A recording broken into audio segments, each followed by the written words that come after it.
It happens when the rest of the world shuts down. The traffic noise fades into a distant hum. The notifications on your phone finally stop pinging.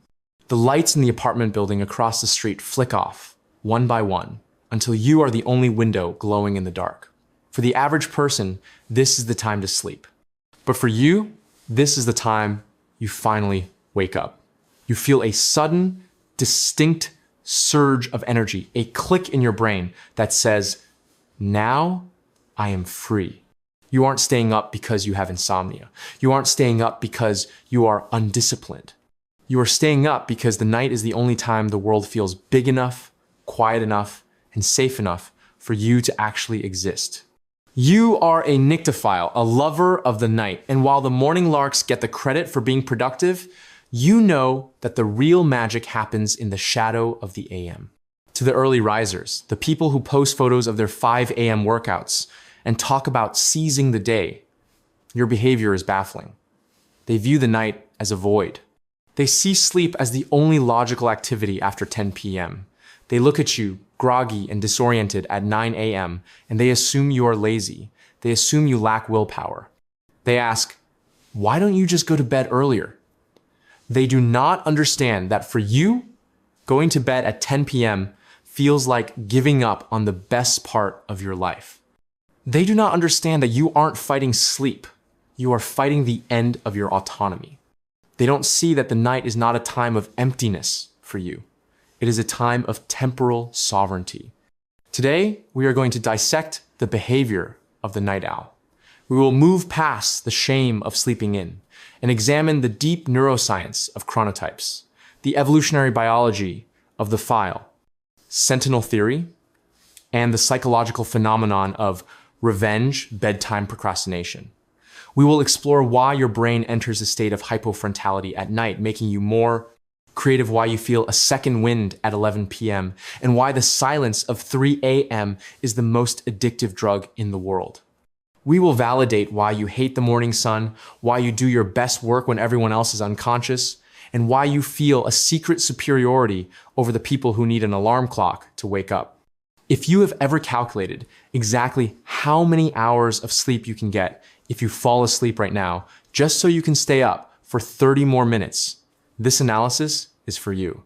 Let's begin by validating the physical reality of the chronobiological imperative. We need to destroy the myth that being a night owl is a choice or a bad habit. It is often genetic. Science has identified specific genes like the PER3 and clock genes that determine your chronotype. Your chronotype dictates your circadian rhythm, the internal clock that regulates your melatonin, sleep hormone, and cortisol, wake hormone. For a lark, morning person, melatonin secretion starts around 9 p.m.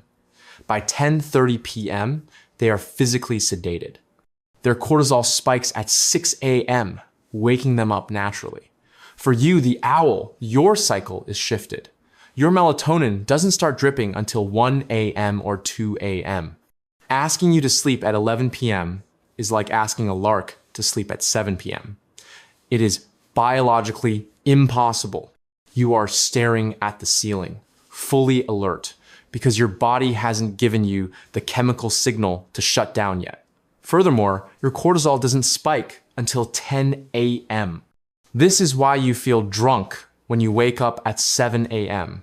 You are experiencing sleep inertia. Your brain is literally still in a sleep state. You aren't lazy.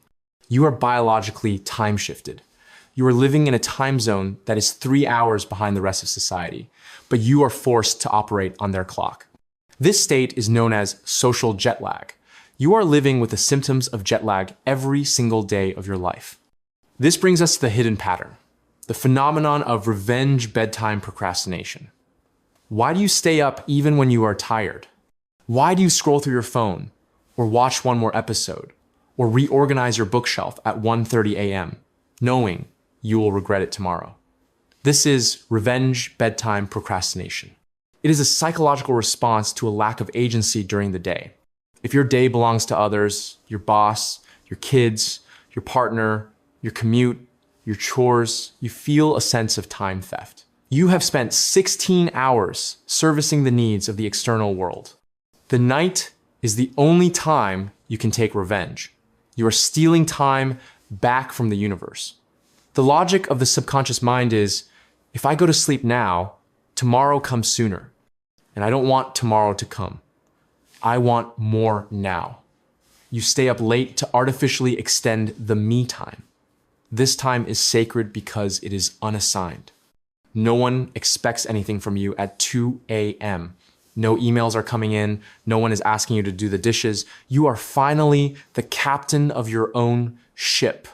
The fatigue you feel the next day is the tax you willingly pay for this freedom. You would rather be tired and free than rested and enslaved. This behavior is common among high achievers, parents, and people in high-stress jobs. The more controlled your day is, the more rebellious your night becomes.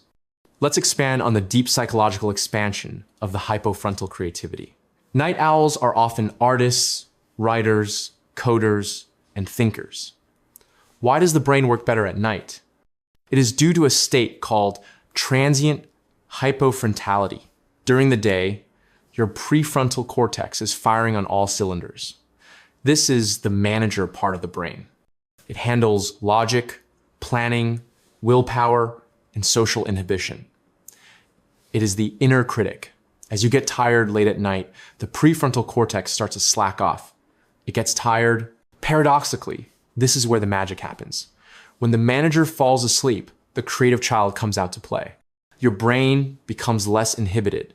You stop overthinking. You stop judging your ideas. You start making nonlinear connections. This is why you can't write a sentence at 2 p.m., but at 2 a.m., you write 5 pages of brilliance. The day brain is for execution and logistics. The night brain is for insight and association. You love the late night because it is the only time your inner critic shuts up. You feel a sense of flow state that is inaccessible during the glare of the sun. The silence of the world outside mirrors the silencing of the noise inside your head. You are alone with your thoughts, and for once, your thoughts are flowing like water, not crashing like waves. But this preference comes with severe adult consequences.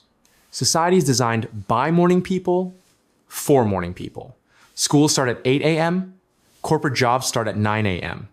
This is the tyranny of the early bird. We have moralized the clock. Early to bed, early to rise makes a man healthy, wealthy, and wise. We associate waking up early with virtue, discipline, and success. We associate sleeping in with sloth, laziness, and failure. You internalize this judgment. When you wake up at 11 a.m. on a Saturday, you feel a pang of guilt. You feel like you have wasted the day. But let's look at the math. The morning person woke up at 6 a.m. and went to sleep at 10 p.m., 16 hours awake. You woke up at 10 a.m. and went to sleep at 2 a.m., 16 hours awake. You had the exact same amount of day, you just shifted it. But because the morning hours are deemed productive hours, sunlight, business, and the night hours are deemed leisure hours, darkness, society, discounts your time. You feel like a second-class citizen. You are constantly apologizing for your schedule. Sorry I missed your call at 9 a.m. Sorry I'm late. You are playing life on hard mode. You are forcing your body to perform during its biological trough, morning and trying to sleep during its biological peak. Night. This leads to chronic sleep deprivation. You are running a marathon with a backpack full of rocks. The fact that you function at all is a testament to your resilience, not your laziness. This leads to the internal conflict recognition. You love the night, but you hate the isolation. This is the vampire's dilemma. You live in a parallel universe to the people you love. Your partner wants to go to brunch at 10 a.m. You are a zombie. Your friends want to start the hike at 8 a.m. You are miserable. By the time you come alive at 8 p.m., they are winding down, they are putting on pajamas, you are putting on music. You feel a sense of temporal loneliness. You are out of sync with the collective heartbeat of humanity. You miss the golden hours of sunlight. You miss the shared rituals of the morning. You worry that you are missing out on life itself. You try to change. You buy the aggressive alarm clocks. You take the melatonin. You practice sleep hygiene. You force yourself to wake up at 6 a.m. for a week. You feel miserable. You feel gray. You feel like a shadow of yourself. And the moment you stop forcing it, your body snaps back to 2 a.m. like a rubber band. You wonder, is there something wrong with me? Why can't I just be normal?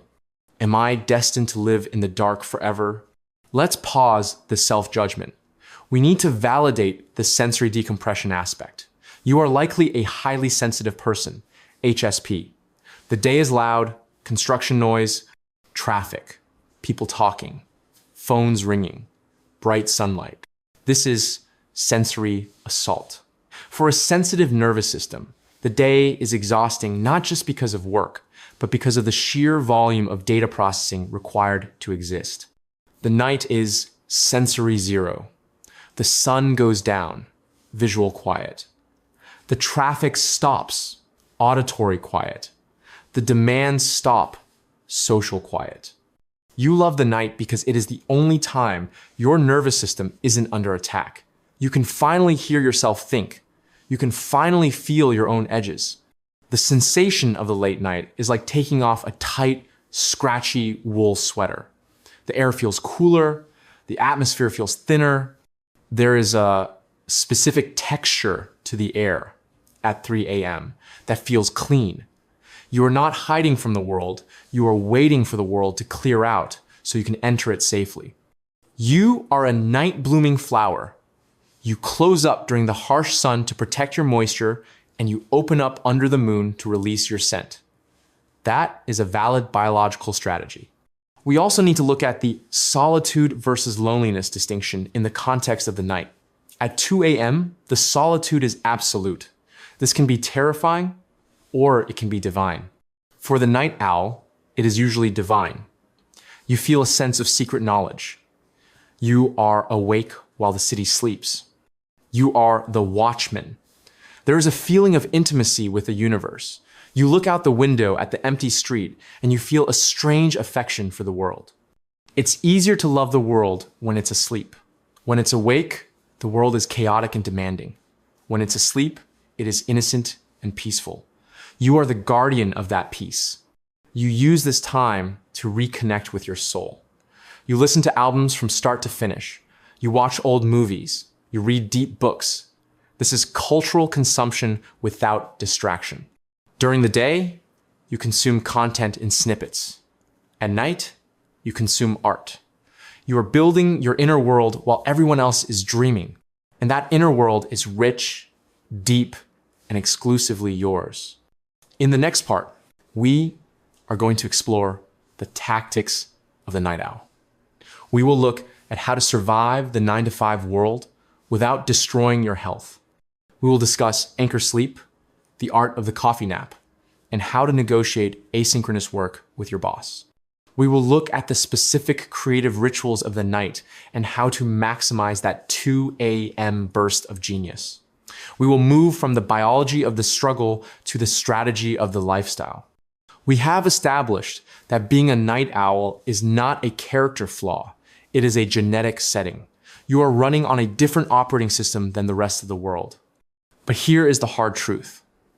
The world is not going to patch its software to match yours.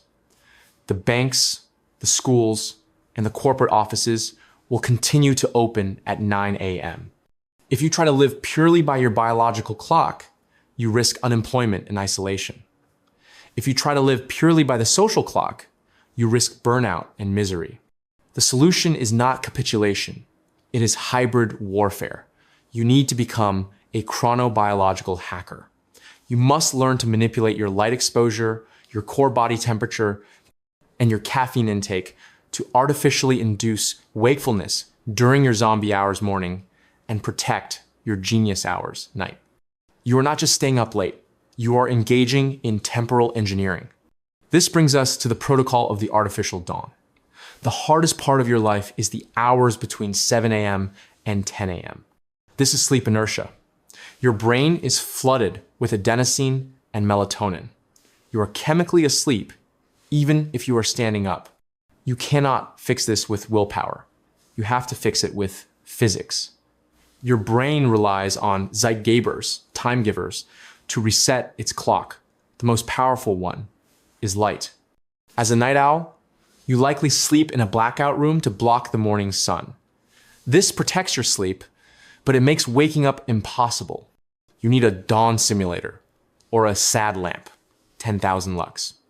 You blast your retinas with blue spectrum light the second your alarm goes off. This signals the suprachiasmatic nucleus, the master clock, to suppress melatonin immediately. You combine this with thermal shock, a cold shower. Your body temperature hits its lowest point, the nadir, around 4 a.m., 5 a.m. To wake up, your body temperature needs to rise. Paradoxically, a cold shower forces your body to generate heat to compensate, spiking your alertness. You are manually kickstarting the engine that the morning lark's body starts automatically. It is brutal, but it works. This leads to the caffeine strategy, the nappuccino.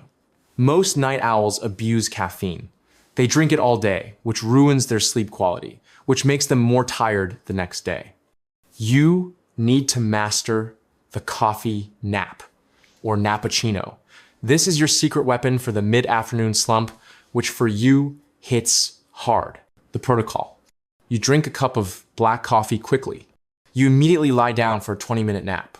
You wake up exactly 20 minutes later. Why? It takes 20 minutes for caffeine to cross the blood-brain barrier and block adenosine receptors, the tiredness chemicals. During the 20-minute nap, your brain clears out some adenosine naturally. When you wake up, you get a double spike. The natural refreshment of the nap plus the caffeine hitting your brain at the exact moment you open your eyes. This buys you 4 hours of high-performance focus. It is the only way to bridge the gap between your biological wake-up time and the end of the workday. We must also implement the asynchronous work negotiation. If you work a knowledge job, you are wasting your potential by trying to do deep work at 9 a.m. Your brain at 9 a.m. is good for one thing: administrative autopilot. You need to structure your day according to your energy curve. Phase 1, the zombie zone, 9 a.m., 12 p.m. Do not attempt creative work here. Do email, do data entry, do meetings where you can just nod. Use this time for low cognitive load tasks. Phase 2, the ramp up, 1 p.m., 5 p.m. This is where you start to come online. Do your collaborative work here. Phase 3, the genius zone, 9 p.m., 1 a.m. This is your time. The problem is, your boss expects you to be productive at 9 a.m. You solve this with the time-shifted deliverable. You do the work at midnight, but you send the email for 8:30 a.m. This is optical conformity. You appear to be an early riser. Your boss sees the timestamp and thinks, wow, they're on it early. In reality, you were asleep. You use technology to mask your chronotype. You let the server play the role of the morning lark, while you stay the night owl. But we must confront the metabolic danger zone. There is a dark side to the night. Human beings are not nocturnal eaters. When you eat at 1 a.m., your body handles glucose poorly. Your insulin sensitivity drops at night. This is why night shift workers have higher rates of obesity and diabetes. You are eating against your clock. You need to practice time-restricted feeding, TRF. You must enforce a kitchen curfew. Even if you are staying up until 2 a.m., you stop eating at 10 p.m. This is incredibly hard. The midnight snack is a ritual, but if you eat heavy meals late at night, your body diverts energy to digestion rather than glymphatic clearance, cleaning the brain when you finally do sleep. This is why you wake up groggy. It's a food hangover. Switch to herbal tea or water. after 10 p.m. You want your brain to be high, but your insulin to be low. This brings us to the blue light paradox. You need blue light in the morning to wake up, but you crave the blue light of the screen at night to stay entertained. The screen is your window to the world, but the blue light suppresses your melatonin, pushing your sleep cycle even later, creating a vicious cycle of free-running circadian rhythm where you stay up later and later every night until you are nocturnal. You need digital sunset glasses. If you are going to be up at 1 a.m. working or gaming, you must wear blue light blocking glasses, the orange tinted ones. You want to trick your brain into thinking it is in a cave, even while you are looking at a spreadsheet.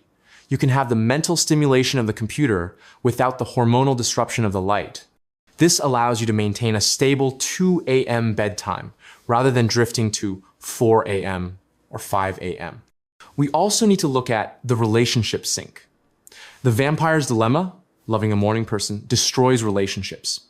They want to talk at breakfast. You are grumpy. You want to talk at midnight. They are asleep. You are ships passing in the night. You need to identify the crossover window. Usually this is 8 p.m. to 10 p.m. This is the only time both of you are awake, fed, and relatively alert. You must treat this window as sacred. No phones, no work. This is your connection time. You have to condense a whole day of intimacy into these 2 hours. And you must communicate your morning grumpiness as a biological fact, not an emotional reaction. I love you, but my prefrontal cortex is offline until 10 a.m. Please do not ask me complex questions about our finances while I am drinking my coffee. Once your partner understands it's not personal, it's just that your system is booting up, the resentment fades. This leads to the social shielding tactic. Night owls are often shamed for being late. You are the friend who arrives at the party at 9:30 p.m. when it started at 8 p.m. You need to stop apologizing for this and start managing expectations. You move slower in the morning and afternoon. Stop agreeing to coffee dates at 9 a.m. You will be late and you will be resentful. Counteroffer. I'm not human before noon. How about happy hour? Or I'm a slow starter. I'll meet you there a bit later. Owning your chronotype removes the shame. People respect boundaries. They do not respect flakiness. If you say, I'll try to be there at 9 a.m. and fail, you are a flake. If you say, I can't do 9 a.m., I'll do 11 a.m. and show up, you are reliable. Stop setting yourself up to fail by agreeing to the lark's schedule. We must also explore the deep work ritual of the night. You stay up because you want to make things, but often you end up just consuming things. YouTube, Reddit, this is the passive night. It is a waste of your gift. You need to cultivate the active night. You need a ritual that signals the shift from day world to night world. Maybe you change your lighting, turn on a specific lamp. Maybe you put on specific headphones. Maybe you pour a specific drink tea, sparkling water. This triggers the monk mode. The rule is, after midnight, we create. We do not scroll. We do not consume. The world is asleep. The critics are asleep. The competition is asleep. This is your unfair advantage. If you spend these hours doom scrolling, you are just a tired person. If you spend these hours writing, coding, or painting, you are a visionary. The difference between a lazy night owl and a genius night owl is purely what they do with the silence. Let's talk about the second wind. Around 10 p.m. or 11 p.m., you feel a surge of energy. This is the forbidden zone of sleep. Your body temperature rises slightly. Your alertness spikes. Scientists call this the wake maintenance zone. If you try to sleep during the second wind, you will lie there for hours. This is where the frustration comes from. I got into bed at 10:30 p.m., but couldn't sleep until 1 a.m. Of course you couldn't. You were surfing the wave of the second wind. The tactic is ride the wave. Don't fight it. Use it. Accept that you are going to be up. Do something productive with that energy. Wait for the wave to crash, usually around 1:30 a.m. or 2 a.m., and then go to sleep. Sleeping when you are tired is easy. Sleeping when you are shoulding yourself, I should be asleep, is impossible. Finally, in this section, we address the vitamin D deficit. You are a creature of the dark. You miss the peak UV hours of the day, 10 a.m., 2 p.m., because you are indoors or asleep. Night owls are chronically deficient in vitamin D. This leads to depression, fatigue, and weak immune systems. It reinforces the sad night owl stereotype. You must supplement. You need to take vitamin D3 every single morning. You are effectively a submarine crew member. You are living without the sun. You have to bring the sun in a pill. This keeps your mood stable so you can enjoy the night, rather than using the night to wallow in sadness. In the next part, we are going to move to the integration. We will look at the spiritual side of the night, the watchman archetype. We will discuss how to embrace the label of the night owl with pride, reframing it from lazy to guardian. We will explore the unique connection night owls have with the subconscious and the surreal. And we will close with the ultimate truth, that the world needs people to keep watch while the others sleep. We have arrived at the final frontier, integration. We have validated that your chronotype is genetic and armed you with the hybrid warfare tactics to survive a morning-oriented world. But survival is not enough. You want to thrive. You want to stop feeling like a defective version of a morning person and start owning your identity as a creature of the night. The goal is to move from sleep, shame, to nocturnal, pride. This brings us to the sentinel archetype. You often feel useless because society values the farmer who wakes up at dawn to work the fields. But evolutionary biology suggests you have a different, equally vital role, the sentinel. The sentinel hypothesis posits that for thousands of years, tribes needed someone to stay awake while the others slept. Someone had to keep the fire burning. Someone had to listen for the snap of a twig in the dark. Someone had to watch for the predator. That was you. If everyone in the tribe were morning larks who slept deeply from 9 p.m. to 5 a.m., the tribe would have been eaten by lions. Your inability to sleep until 2 a.m. is not a disorder. It is a defense mechanism. You are biologically engineered to be alert when others are vulnerable. You are the guardian. When you reframe your behavior this way, the shame evaporates. You aren't bad at sleeping. You are good at keeping watch. Even in the modern world, this instinct remains. You are the one who checks the locks. You are the one who notices the email server crash at midnight. You are the one who comforts the friend in crisis at 3 a.m. You are the designated driver of humanity's sleep. This leads to the theta state access. Why does the night feel so trippy? Why do you have thoughts at 3 a.m. that you would never have at 3 p.m.?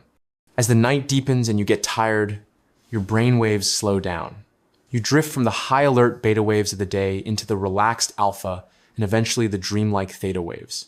Usually, we only hit theta right before we fall asleep.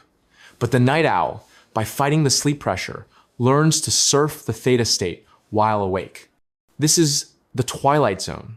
It is a state of waking dream. This is why musicians write their best songs at night. This is why coders solve the impossible bug at night. The veil between the conscious and the subconscious is thin. You have access to the surreal. You are tapping into a different frequency of reality. The morning person lives in the concrete world of facts and logistics. You live in the fluid world of intuition and shadows. Both are necessary. But do not let the day people tell you that your world is less real just because it is darker. We must also confront the efficiency of the void. There is a practical reason you love the night: speed. During the day, friction is high. The internet is slower bandwidth, congestion. The roads are jammed. The lines are long. At night, friction is zero. You can download a file in seconds. You can drive across the city in 10 minutes. You can grocery shop at the 24-hour store without waiting in line. You are an arbitrageur of time. You are buying time when it is cheap, low demand, and selling it when it is expensive. You get more done in 2 hours at night than you do in 6 hours during the day because there is no context switching. You don't have to stop. You don't have to wait. You are a Ferrari on an empty highway. The day people are Ferraris stuck in traffic. Recognize this as a strategic advantage. You aren't lazy for sleeping all morning. You are simply resting after a high-speed run that no one saw. This brings us to the protocol of the protected morning. To integrate this lifestyle, you must protect your sleep. The biggest threat to the night owl is the sympathetic wake-up. Your partner wakes up, the garbage truck comes, the dog barks, you wake up, check your phone, and your sleep is ruined. You need to create a sleep bunker. Blackout curtains are non-negotiable. Earplugs are non-negotiable. Phone on Do Not Disturb is non-negotiable. You have to communicate to your household, my 9 a.m. is your 4 a.m. If you wouldn't want me vacuuming at 4 a.m., please don't vacuum at 9 a.m. You have to demand temporal respect. If you protect your sleep, you can wake up at 10 a.m. feeling refreshed and happy. If you don't, you wake up feeling like a victim. The difference between a successful night owl and a depressed night owl is the quality of their morning sleep. We also need to look at the solitude of the stars. There is a spiritual dimension to the night. The universe feels closer. During the day, the sun blinds us to the rest of the galaxy. The sky is just blue. At night, the blue ceiling is removed. You look up and you see the infinite. This gives the night owl a natural cosmic perspective. It is hard to worry about petty office politics when you are looking at Orion's belt. The night reduces the ego. The day inflates the ego, status, appearance, busyness. The night dissolves it. You feel small, but in a comforting way. You feel connected to the ancient rhythm of the planet. You are part of the Night Watch, a lineage of astronomers, poets, and philosophers who found truth in the dark. Use this. When you feel anxious about your schedule, look up. Remind yourself that the universe operates in cycles, and you are just synced to the lunar one. This leads to the vindication of the output. Ultimately, society judges you on output, not input. If you produce great work, no one cares when you slept. Your goal is to become undeniable. If you are a night owl who is always late and produces mediocre work, you will be judged. If you are a night owl who sleeps until noon but delivers a masterpiece at 5 p.m., you will be celebrated. You have to earn your sleep. Use the night to build your leverage. Use the silence to become excellent. When your results are undeniable, your schedule becomes an eccentricity, not a liability. Oh, he's a night owl, they will say with respect. Make your output so good that they have to accommodate your input. Finally, we arrive at the grounded, hopeful closure. What is the ultimate truth of the night owl? It is that you are the keeper of the quiet. In a world that is addicted to noise, hustle, and bright lights, you are the one who knows the value of the shadow. You are the one who knows that rest is not just charging a battery, but a state of being. You are the one who keeps the lights on. You remind us that the day is for doing, but the night is for being. So, the next time you see the sunrise, while you are still awake, do not feel guilty. Do not feel like you have failed. Feel like you have completed your shift. The sentinels are waking up now. The larks are taking over the watch. You have kept the world safe through the darkness. You have done your work. Now, close the curtains. Turn off the phone and rest. You have earned it.